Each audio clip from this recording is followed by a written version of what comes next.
all, I am so honored to sit down with you. I have been going through just a recent. I want to start out with. I love that you're in Atlanta. Love that you're, adding this to the bookstore. Yes, ma'am. But what I think is amazing is even though your book did come out a couple of months ago, I wanted to let you know. I spent the weekend jumping around different bookstores trying to get a physical copy of the book, and they were gracious enough to let me know that it had sold out and that they had run out of copies. God is good. God is good. And I guess that's a good problem to have. Yes, ma'am. But I just thought that was interesting. I wanted to share that with you. So I have been listening to the audio book, which honestly, in its own Are we doing sense, it now? we are. Yeah. Oh, Is that okay. We live. All right. Oh, we are. Yeah. Right. But yeah, I just wanted to let you know that because literally, when I tell you, Friday, Saturday, and Sunday, I was like, okay, well this location has to have it. They have to, and it's not even worth mentioning like all the different really well known giant bookstores that you would think have everything, and they, like I said, every single one of them was like, we're sold out. We have them on back order. We'll get them back in. We could have one shipped to you. I was like, okay, I appreciate that. Thank you, man. It's a blessing that people. It seems like people are feeling it. I do have an issue with the publishing world and their accounting methods, so we're working on that. But the people seem to be feeling it, and that feels good. Well, actually, and even that part of it, I know that you open up your book kind of talking about that this is not something that you thought about overnight. This was many years in the working.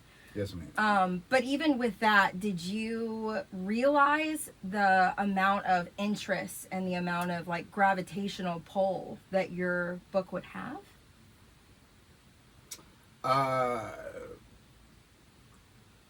I thought about the impact it might have because of who I am, who my brother is, who my family is.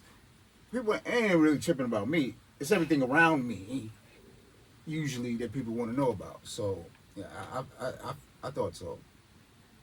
Well, then also another question I wanted to ask too, because I know that you are doing many interviews about the book, and I want to get into it, but I want to make sure it's like the bigger picture and then honing in, if you will. Is there also something about this moment in time that kind of sparked you and moved you to share and publish your story now? The universe. The universe brought about the timing, because this has been a work in progress over several years. I originally started when I was sitting my butt in jail from doing something stupid, thinking about myself, and I started thinking about all the good things that we had accomplished. Me, my brother, my family, and there was no book that I knew of that was, telling that story. And I felt like my story's kind of on the border of Black history and Black music history. So I felt it was important. So started working on it over years. It's like 10 years, really. I got my first 80 pages at that point, and then kept working, trying to find a writer to help me get it together, because I've been writing music most of my life, but this is my first book. First, entree into the publishing world. So finally, my co-writer, Talia de Carmen Rodriguez Shakur, that lady over there, she's brilliant, and she helped me get it in line. I knew I wanted a book deal. I didn't want to self-publish. I didn't have the support to really do that right, to make it reach the masses. So we worked at getting specifically a book deal. And God is good, finally got it. And, I didn't want to cheat the people. I wanted to be able to include photos. And it's 300 pages. They're like, Mo, you only got 300. I got a lot of stuff. It could have been 1,000 pages, really, but I think we got a good version of it. Well, I like how you touched on that too. I mean, writing music and writing a memoir, a book, is Yeah. entirely a different feat. Yes, very much so. Very much so. Was there a And lot the of editing, oh my God, the editing drove me crazy. It was like a year or two of editing, you know. I think it was like 600 pages at first. But yeah, I'm just, following the rules of the game, of the publishing game, and I think we got a good product.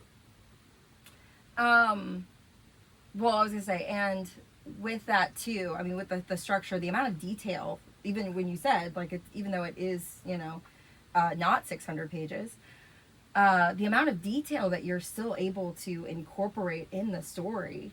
I mean, I guess that really shows how long you have been working on it, because I was really impressed with the amount of detail, especially at the different ages in your life, that you're able to recall with such vivid, like immersion. Yeah, thank you. Cause you know, a big the portion of my life with my brother while we were making music is very significant. You know, I helped build the career of the greatest rapper of all time, right? But I'm a humble guy. I don't never think of it like that. But if I want to sell that book, I had to, magnify, certain important parts. And I had to think about it real hard. You know what I mean? And why I was at where I'm at in my life. You know. Yeah. Well, especially in the book, you're able to jump around a lot between all of the impacts of, obviously music, and also political aspects and political things that are happening and changing, and the civil rights movement. How was that I mean, how was it of creating those intersections, but also being able to kind of balance, your story in it? Because even what you do convey really well is like you humanize a lot of these characters, like you humanize a lot of the relationships that you have. Was that a challenge at all? Yeah. And how? I figured the best way to do it is to try to do it chronologically, and we're from the keep it real generation. You know what I mean? I'm a little older than you, so you know what I'm saying? We, in my generation coming up, we always talking about keep it real. Keep it real, keep it real. So I try to keep it real as possible. I knew a lot of people were going to be scrutinizing it, and so I tried to tell the truth and shame the devil. And I tell people it's my story, warts and all. You know what I mean? Highs and lows, hills and valleys, but I think that's what makes it a good read. Was there, because obviously you did mention the editing, it took around like a year and a half when you were obviously like going through the revisions. Yes. Was there a point where, especially because there is definitely parts that are very raw, were you tempted at all on, I don't want to say sugarcoating, but was there certain parts of the story that you thought to highlight more, or that you could have left out, but you're glad that you didn't? That's the thing. I knew there would be a lot of scrutiny, so I tried to tell the truth and explain it. Explain the circumstances, explain how I was feeling, explain what was going on. And I think that's what, because, yeah, you're right. There's a lot of rough subject matter in there. Talk about child abuse, talk about, poverty, but I think it was necessary. That's what our people go through. You know what I mean? That's how we, struggle. And the struggle continues. You also touched on pretty early on, but honestly throughout the book, about history and being able to tell stories and being able to be a part of telling those narratives. Do you mind kind of expanding, especially to the audience and the listeners, that they haven't, maybe they're still at the beginning of your book, maybe they're getting their hands on your book, kind of talking about what you feel about that? I feel that my family's work and involvement in the community and in the struggle is very important. A lot of people don't know our history. A lot of people may be familiar with certain aspects of it, But um, historically, what they did was important. You know, the Shakurs, the Obafamis, the Odingas. I mean, there's so many people that was involved in trying to make things better for our communities, and it's like they're like unsung heroes. You know what I mean? They're like unsung heroes, except for in our community. You know, and as the years went by, they started leaving us. They started leaving us. You know, we've lost so many over the last few years. My father, Matulu Shakur, Fanny Shakur, Sekou Dingo, Bilal Sudi Ali, Auntie Asada just passed away, Asada Shakur. So we just had her homegoing ceremony a couple of weeks ago. And I still had questions that I never got to ask. You know what I mean? Even with my father, there's a lot of things I didn't get to ask him. I didn't know. So what I did know, I felt I needed to put it down. You know what I mean? For history's sake, for our sake. Well, and especially as a father, you're going to like pass down to the next generation. Did that factor into the way that you narrated the story? Like to narrate your story? Because of my entertainment history, my music background, a lot of people, my friends, family wanted me to do it myself, the audio part. Fans wanted me to do it. And the Suits wanted me to do it because they know it would have more value. So by hook or crook, we got it done. But I'm glad I did. I'm glad I did the audio because that's the first thing they asked me. Oh, you did the audio? Did you do it yourself? Is it your voice? Yes, it is. Yes, it is. Well, and was it a different experience? You know, obviously putting it all together, writing it, getting it down on paper, having it published, and then doing the audio? Because you know, I've recorded music most of my life, wrote and recorded music most of my life, but this is my first book, right? So that means I also did not know anything about an audio book and the difference of recording that and recording music. And when you're doing an audio book, you got a little studio like a box. You sit in a chair like in this studio, but and the mic is right here. You can't move. It's just I hated it, but I got through it. You know. Well, I can say listening to the audiobook, you don't sound strained at all, so that's good. That's not conveyed at all. Good. You know, you're like, okay, let me get through this material. Maybe it's because of how intimate you were, obviously, with the subject matter. Yeah. You know, if it was just a blank or whatever, that would have been an entirely different story. And they had a good engineer. I think his name Pete, right? Yeah, Pete. My man Pete did the recording for me. And he was like, you know, he was a fan, so he helped me out a lot too. So I was blessed. I've been blessed to get it done. It was quite the effort, I must say. Well, let's get a little bit more into the book. Obviously, you do talk a lot about family and community and impact. Another core theme that seems to kind of be throughout the story, like throughout your story, is also being a part of something bigger. Can you talk a little bit about that? That seems to have been such a... Well, on 2 counts, what my family had accomplished and sacrificed is huge to me. It's history. You know what I mean? Most people don't affect history like they did. But then also, what me and my brother did, you know, because we were determined to make our impact. You know what I mean? And by the grace of God, we did. It didn't always turn out the way we wanted, but we achieved something. You know what I mean? We inspired people, and you know, we did the best we could.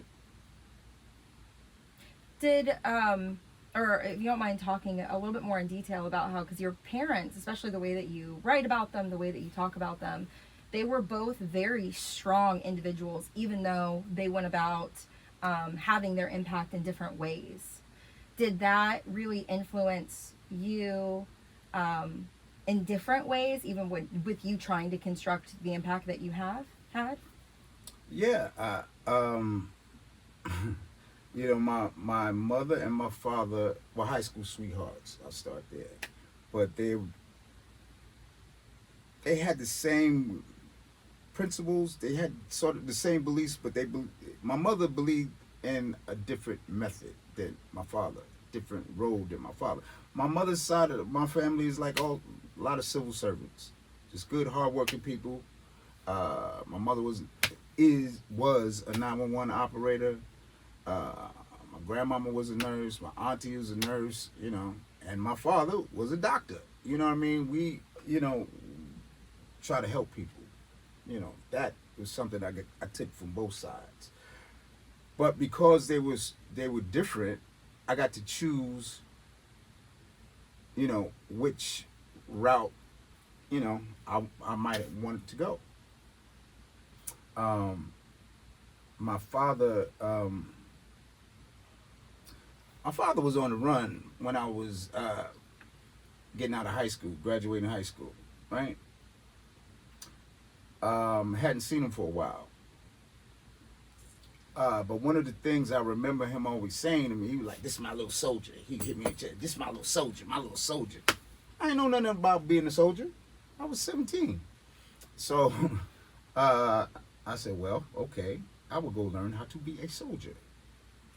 And I went in the military and learned how to be a soldier. And right when I went in, my father got captured in like 1986. And I went to visit him, and I told him, I'm like, yo, you weren't around, so I made some decisions. And I had joined the army. He said, no, that's good. That's good. You're going to learn something in there. You're going to learn things in there that will be helpful, you know. And that's what happened. Well, and throughout your life, I mean, you were always encouraged and surrounded by people who inspired you to, from what it seems, to speak up and to stand up and to be called to a sense of service and like be a part of the community. Ding, ding, ding. Sense of service. Help the people. Serve the people. Power to the people. You know what I mean? I dug that. I dig that. You know, and that's how I still try to live. You know, speak at colleges. You know, I do what I can. You know, everybody can't do everything. You got to do what you can. You know, and a lot of people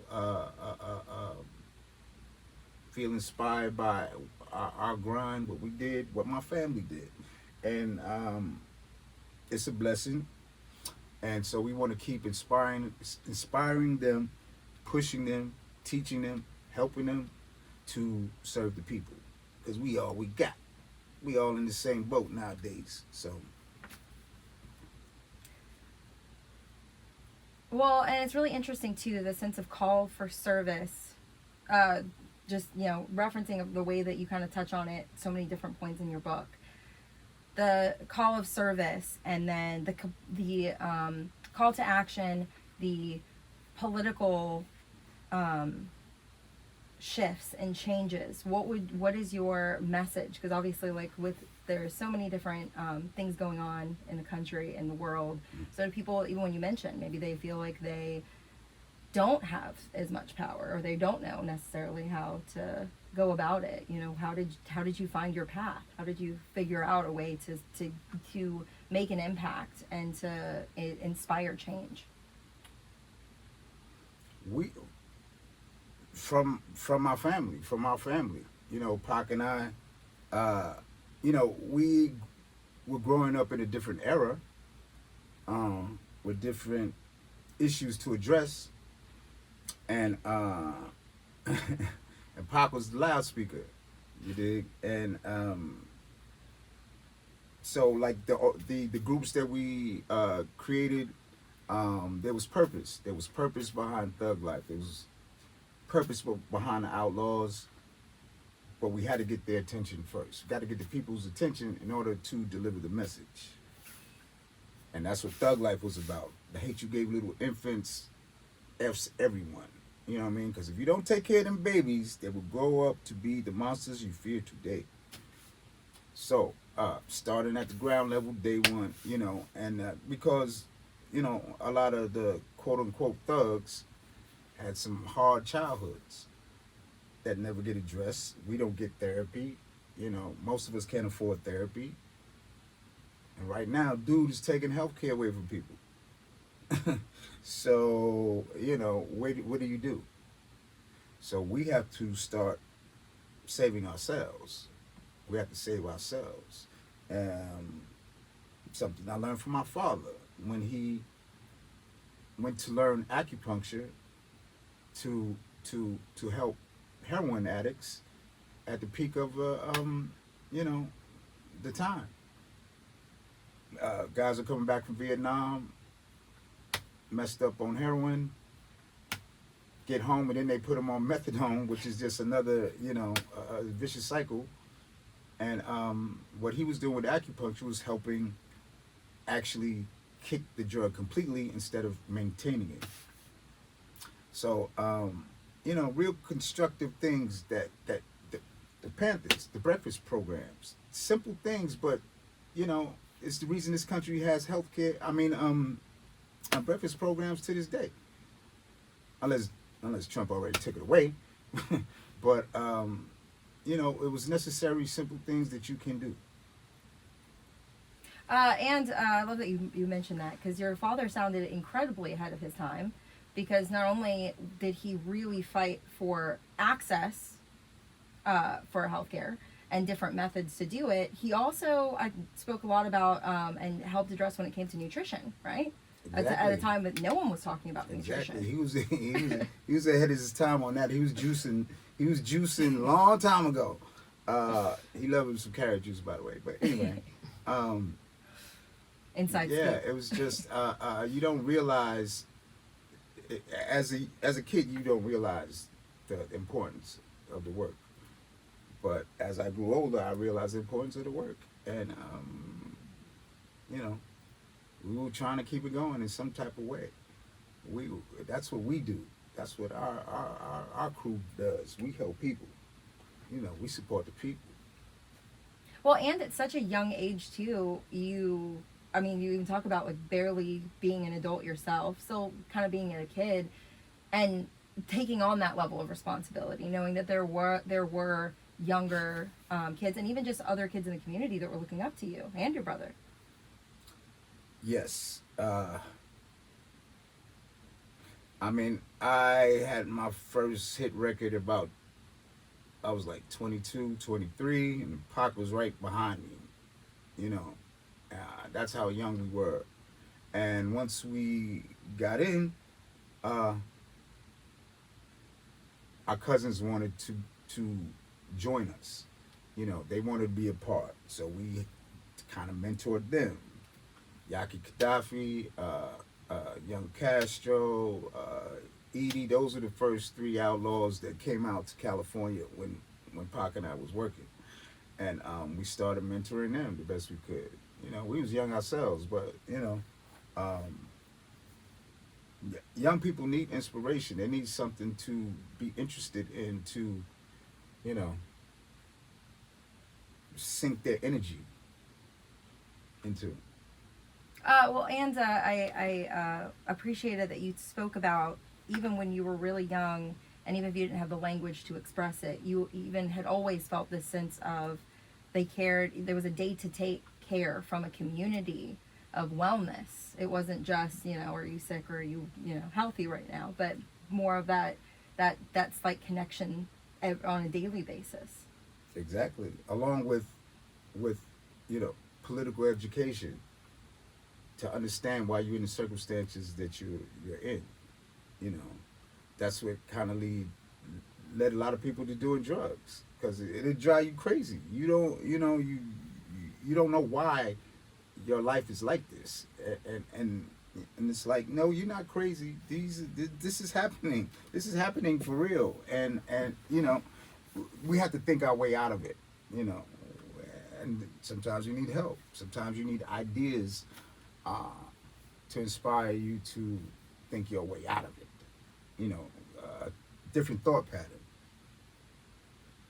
Do you think that that also lends to a lot of the impact that your family has been able to make, is because there wasn't just a singular individual trying to seek that impact, but it sounds like it was very much more of a collective.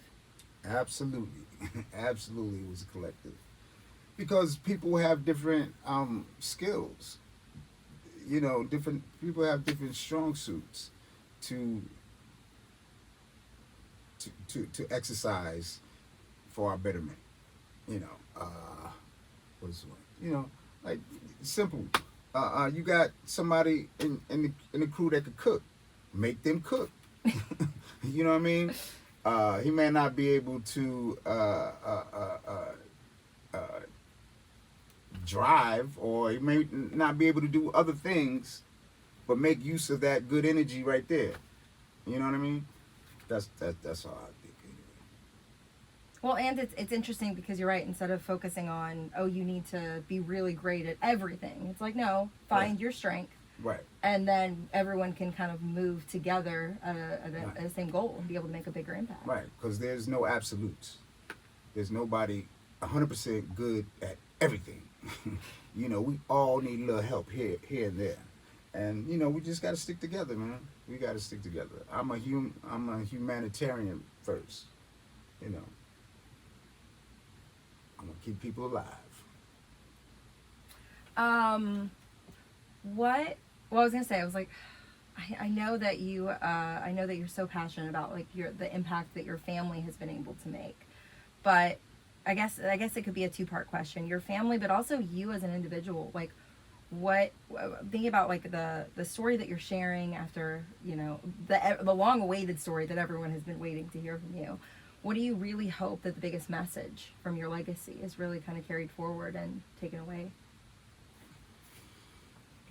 That people embrace, understand, and acknowledge, and is inspired by the the, the heights of the achievements that my family has made. You know what I mean? Because there was a lot of sacrifices that went with that. My father alone did 37 years in federal prison, on top of being on the run for 5 years. You know, I was in high school. My father and my auntie was on the run. You know, hunted by the FBI, because COINTELPRO was on the whole family. You know, and for me anyway, until my father was captured, a lot of us weren't even in contact. You know what I mean? We were underground, and that's not a typical. That's not the typical life of a typical family. You know what I mean? These things we were going through, we were surviving, but it was not easy and it was not typical.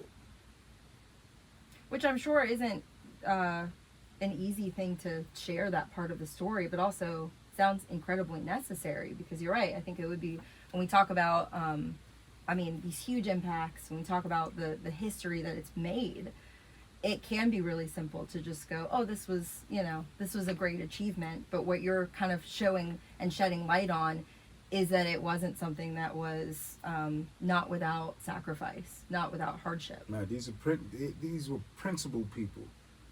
They had principles, and they stood for something. You know what I mean? You got to stand for something, or you fall for anything. That's what they say, right?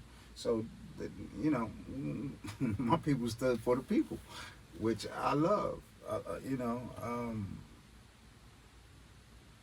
We, along with other groups, the Young Lords, Puerto Rican revolutionary group out of New York. There was Weather Underground. There was many other groups, but they were working together. IRA, revolutionary groups. I mean, my father, our portion of the family, was definitely Pan-Africans. Pan-Africanism and revolutionary struggles around the world, not just here. And they supported each other because change was needed. Change was needed, just like now change is needed. And I'm glad that our people haven't snapped already. Reflecting back on my family's history, if it was this bad back then, I mean, it was just different. It was just a different type of struggle. My father and his generation, they were more closely out of the civil rights movement. So those things affected them differently. You know what I mean? Way more intensely. I was talking to my father about after Martin Luther King passed. That was significant. Significant. He would do security. He would be doing security. He did security for Nina Simone. He did, what was it? The Summer of Soul. Thank you. Concert in New York. He was doing security for Nina Simone. The Panthers were up in the trees with the other brothers. There was a lot of people that were killed and murdered back then. From Martin Luther King, Fred Hampton, Malcolm X, Medgar Evers. They went through a whole slew of assassinations of our leaders. So methods were changing. Had to change the methods. And they were moved by their politics. And this country will be quick to tell you we don't have political prisoners. That's bullshit. Oh, can I curse on here? I'm sorry. I don't know. My bad, y'all. Yeah. Not for the radio, but okay. All right. Beat me. Not true. I gotcha. No worries. Correct. We'll just ease that. But I was like, I think it'll be fine for the podcast, but for the radio, maybe not. But even as you mentioned too, whether it's just hard to convey the gravity of those situations, of that happening, or if it's just something that doesn't get the amount of time to discuss. But living through that, talking to your father about did you get a chance to really talk to him? Was that part of the stories that he was able to share, or was it stuff that you wish you got to talk more with him about before? Well, because of our, a lot of our upbringing was disjointed and fractured, and there was a lot of years without his presence. After he was captured, there was a lot of conversations on the phone, which we couldn't talk about a lot of things, and then when he finally got out of prison, he had cancer. He was sick, so it was hard to have those long conversations over the fireplace and outside by the just chopping it up. There was a lot of things to do. We were trying to keep him alive still. We were trying to provide opportunities for him as well, because that was a sweet time after 37 years. A lot of people missed him. A lot of people wanted to see him. His old revolutionary partners that was getting out of prison as well, that was still around. And even from then, Matulu got out of prison December 16th, 2022. And he passed July 7th, 2023. Wasn't a lot of time. No. But we got a lot in, and I'm just grateful for that time, though. Because we had a nice little time when he was home, but those are the sacrifices I'm talking about. Auntie Asada was never able to come back here. but she died a free woman. You know, and those things are important. You know, our black and brown youth need people to look up to. You know, and if they don't know these stories, they don't even know about their story to look up to them. You know, and maybe not, but I guarantee you, if they knew some of these stories, they would be inspired. I mean, because even as you mentioned, I mean, that speaks volumes about how standing by your convictions.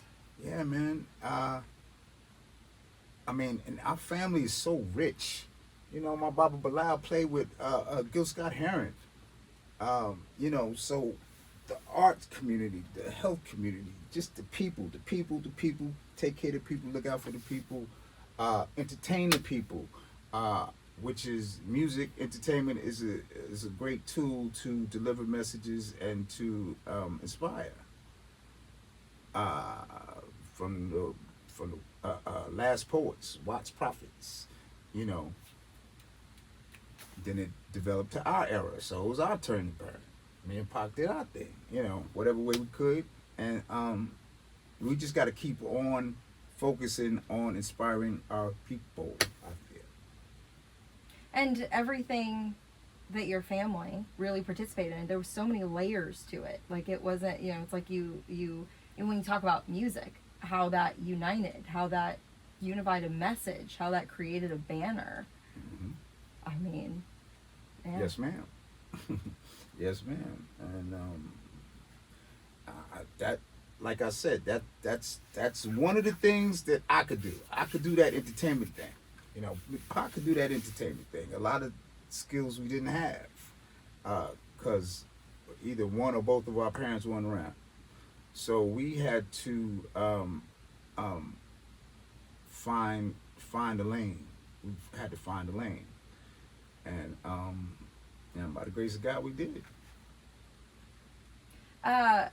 Maybe either throughout your life or through the process of writing your book, have you thought about what music, not only what have you contributed to music, but what music has done for you? Oh yeah. It's a blessing. It's a blessing that I even was able to get into the game. But not only did I get into the game, I was able to inspire my little brother, who turned out to be the greatest of all times. But that was a charmed time in our lives. You know, there was a period both of us was on the radio. And that inspired other young people, you know. So our loved ones and family and friends wanted us to make it. So we worked hard to make it. You know what I mean? We had hit records as soon as we came out. Then Pac got a movie career. So that's why I say it was a charmed time in our lives that, you know, doesn't often happen. So I try to embrace that, you know, and my first record was just a pop dance record. Feels good, you know what I mean? Mm-hmm. A lot of people might not have expected that from me. So I'm from South Jamaica, Queens, New York. Okay, that's not the type of music we usually do in my community. But as an artist, I knew I could do it. I could do different types of music. So I did it. And I also invested in myself. That's what a lot of young people need to know too. Invest in yourself. Because I put myself in the studio. I got out the military, put myself in the studio, and ended up getting an opportunity. You know what I mean? And if I hadn't done that, it wouldn't have happened. So, I mean, all the doors and windows that got opened just by that one decision that you've made. Yes, ma'am. So, yeah, I'm just happy. I'm blessed and happy to be here. You dig? I lost many up until this point, family and crew and musical family. A lot. And I'm still here. So I feel like it's my duty to uh, preserve our story as much as possible, our portion of the story as much as possible. Um, because a lot of a lot of the things our families were into um, were not for public consumption.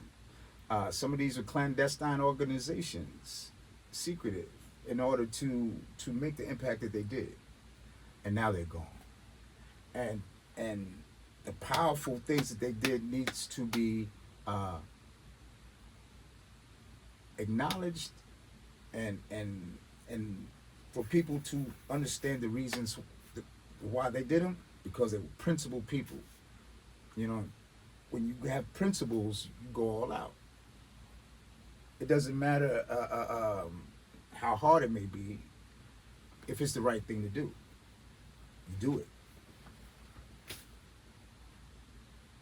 I was gonna say, I was like, I'm just like, I can just listen to you speak. Oh, thank you. What was my other question?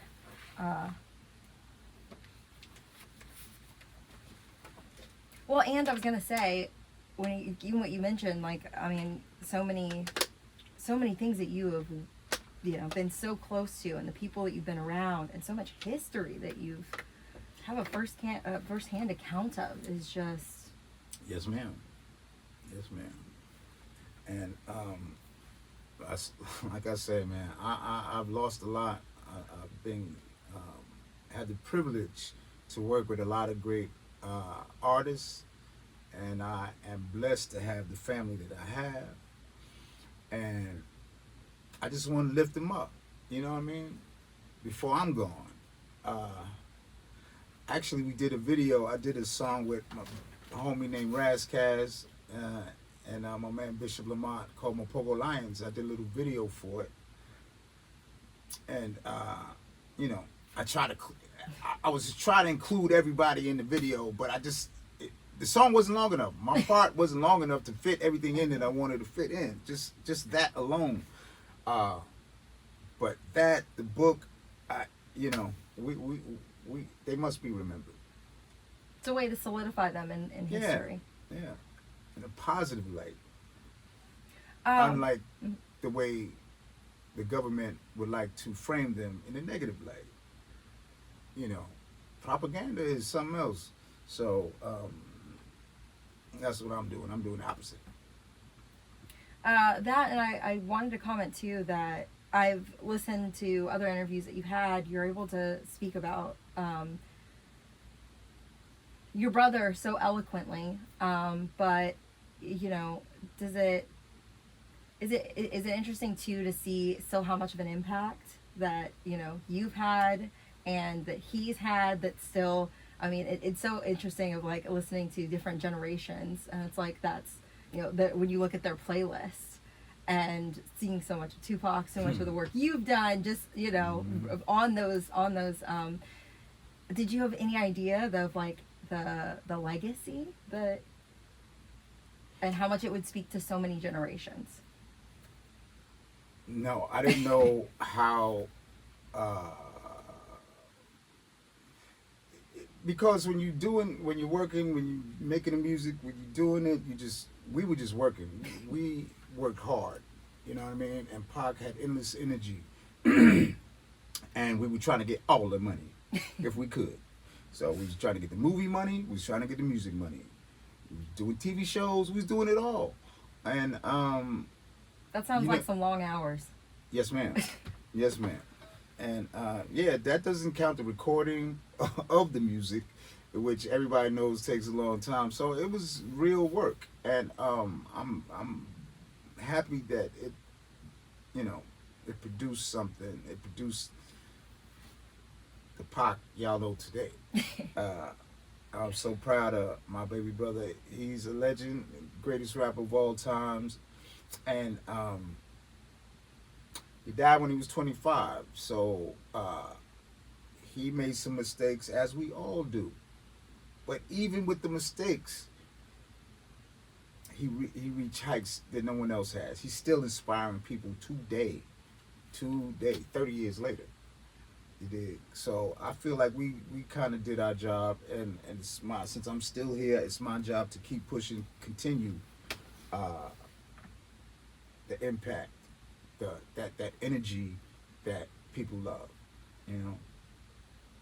And even being able to share a little more insight and paint a clearer picture about who he was and his legacy and even his personality. That I think you're right, that there's elements to it, but that he was so much more. Like, he was an incredibly talented rapper, but so much more than that. Like, as If a you know him, person. Pac was fun. Pac was a lot of fun. He was a party in a box. Uh, you know, but he was also a Gemini. So when things were good, they were really, really good. You would have a ball when things are going good. But if it went left, it could get real dark.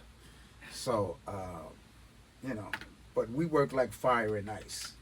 You know, he was the young, hot young gun, and I was the, you know, I was the ice. You know, you get people pissed off, and I'd have to try to smooth it over.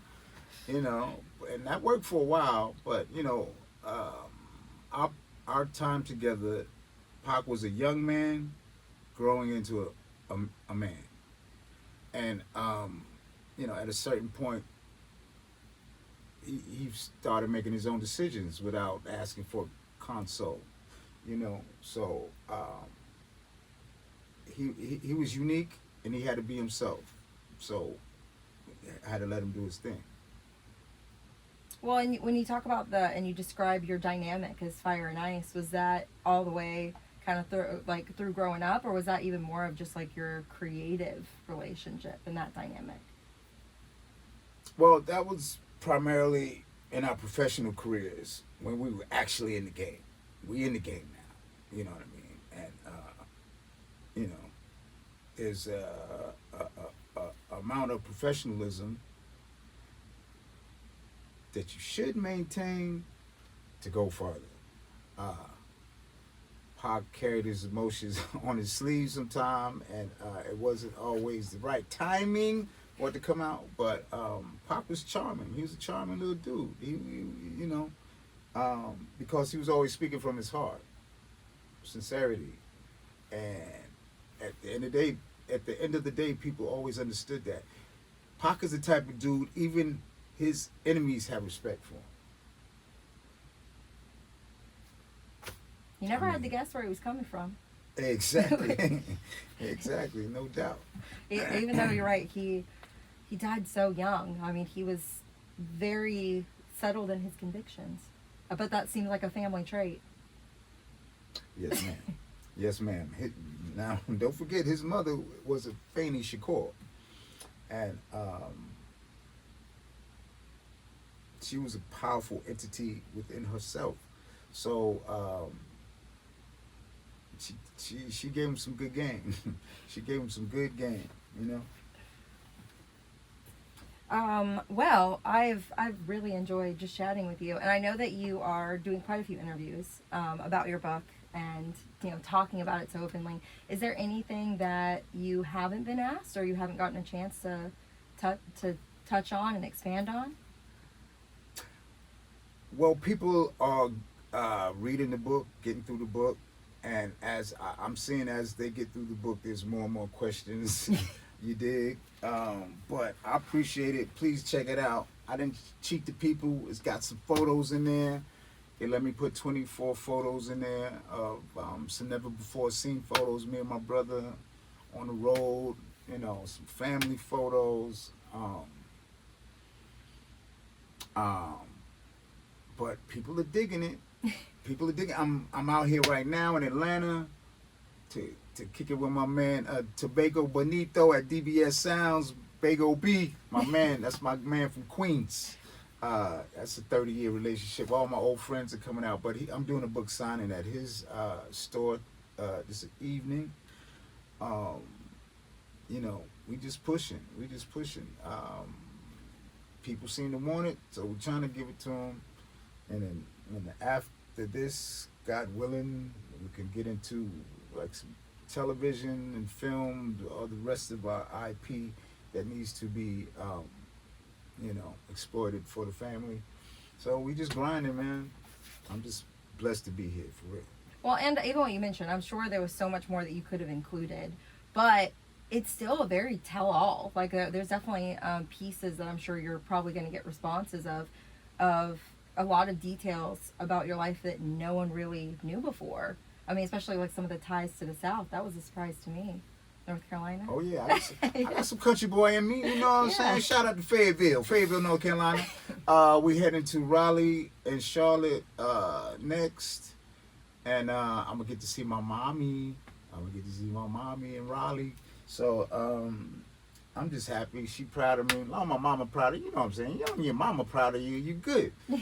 So I'm just trying to stay positive and progressive. Positive and move forward. We're trying to move forward best way we can. Yeah, and that it's great that community and connections don't have to just be like close proximity, because you do kind of have family spread out here and there. So I bet you're just kind of all over. Oh yeah, yes ma'am. You know somebody everywhere. We're worldwide. I got people in Thailand. I got people in Italy. I got people in France. So this thug thing went worldwide. Contrary to popular belief. People dug it, people got it. Some people got the message, some people didn't. But that's another thing I'm out here doing, trying to let, what we were trying to do with the Thug Life thing. Making sure Thug Life lives on. Correct. The positive notes connected to that movement move on. And obviously, like I said, especially with you releasing your book, I mean, the amount of like fire it's already caught. Like I said, the fact that it was hard for me to get my hands on a copy. Your mouth to God's ears, doll. Your mouth to God's ears. Yeah. We just work hard, man. We just work hard, and I really feel blessed that I'm still here. We just lost, so I keep losing them. I lost my man Asinir Tahimba. I lost my man who was down with us with the Thug Life crew. Cletus Mack from Digital Underground, he just passed away. Shock G was a couple of years ago. And I knew all these people, all of them. You know what I mean? And it's just, I know they'd be rooting for me though to keep pushing. Because I always try to do the right thing. It ain't easy all the time, but I try to do the right thing. Well, and even as you mentioned, this is possibly just the start. I mean, there may be so many other things that come from this. Mm-hmm. Exactly. Yeah, because you have a lot of people you have a lot of eyes on you. A lot of people are rooting. Oh, what's that? All eyes on me, pun. I see you, girl. I see you. I see what you're doing. Yeah, but yeah, man, I'm gonna just keep trying and keep going. Well, thank you. I really appreciate it, especially because you're right. I know that you're traveling all over. You got connections all over, as you mentioned. So you made some time to, pop into Atlanta. Made sure that was on the list. Family out here. Yes. I got family out here. Oh yeah. Cousin Aisha and the Fool, and I got a lot of people out here. So I love the South. Yeah, you even were mentioning. I don't think I was rolling at that point, but you did mention that we've got some good food.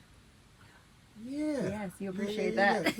Yeah. I'm all over that. As soon as I leave here, we're gonna get some meat. Straight up. Make sure you get some barbecue.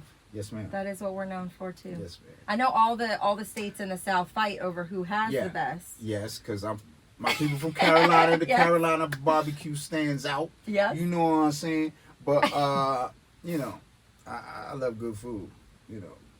But your fam down here may have a whole different story for you. We'll be like, no, we're the best. Yeah, we're gonna see. We're gonna keep taste it. Okay, good. Yeah, especially collard greens. Yes, ma'am. Oh yeah. Well, thank you so much. I definitely appreciate it, and I am, like I said, it's just been such a pleasure to get a chance to sit down with you. Thank you, ma'am. So, thank you. It's a pleasure. It's a pleasure to kick it with you guys, and I'll come back.